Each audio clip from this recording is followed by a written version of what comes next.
कोकणामध्ये अखंड नामसप्ताहाची ही प्राचीन परंपरा आहे।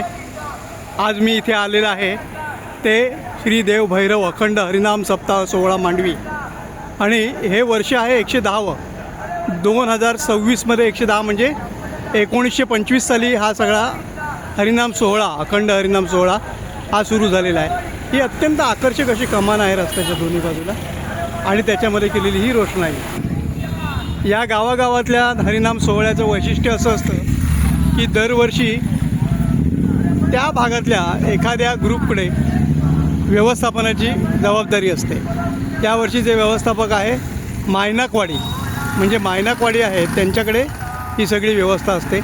दोन्ही बाजूला श्री देव भैरीचे हे अतिशय छान फोटो, त्रिशूळ, शंकराचं मंदिर असल्याचं हे सगळं या ठिकाणी त्यांनी निर्माण केलेलं आहे।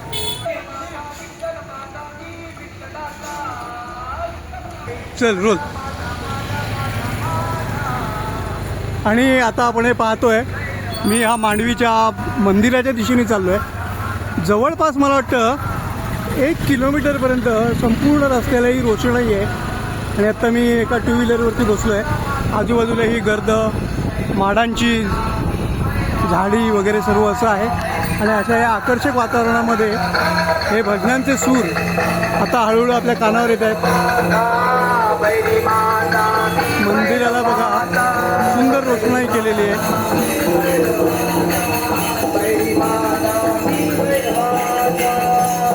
आणि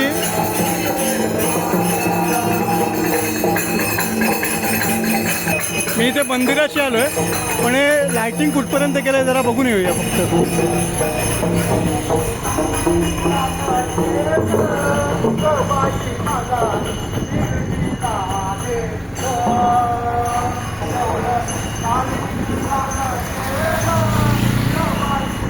जवळपास संपूर्ण वाडीमध्ये हा रस्त्याचा सुशोभीकरण केलेलं आहे। म्हणजे ही इतकी हौस असते मंडळींना, खरोखर कौतुक करणारी गोष्ट आहे आणि 110वं वर्ष आहे। संपूर्ण रस्ता हा असा सुशोभित केलेला आहे। एक पवित्र वातावरण निर्माण या ठिकाणी होतं आहे।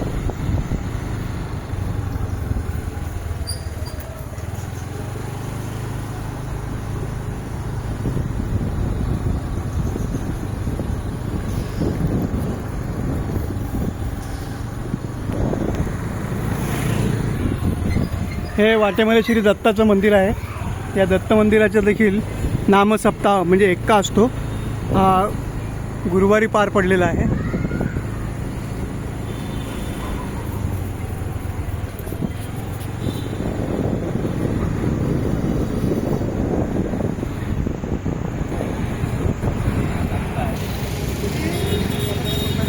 आणि आता मी आहे हा रस्त्याच्या दुसऱ्या बाजूला। मगाची ती बाजू आपण पाहिली आणि ही आता दुसरी बाजू। इथे पण तशीच कमान आहे बऱ्यापैकी। आता आम्ही चाललो आहे परत मंदिराकडे आणि प्रत्यक्ष नामसप्ताहामध्ये थोडं आपण जर का सहभागी होता आलं तर त्याचा प्रयत्न करणार आहोत।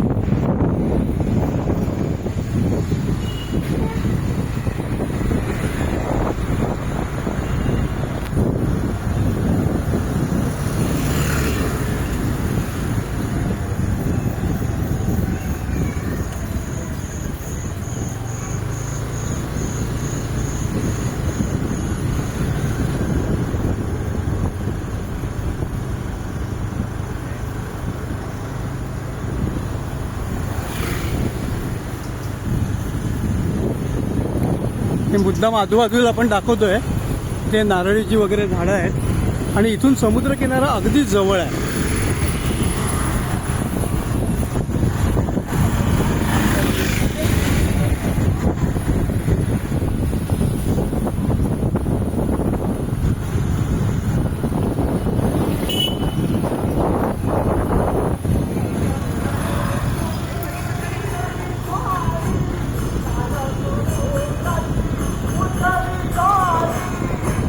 आता मी परत मंदिराजवळ पोचलो आहे आता आपण मंदिरात जाऊन प्रत्यक्ष दर्शन घेणार आहोत.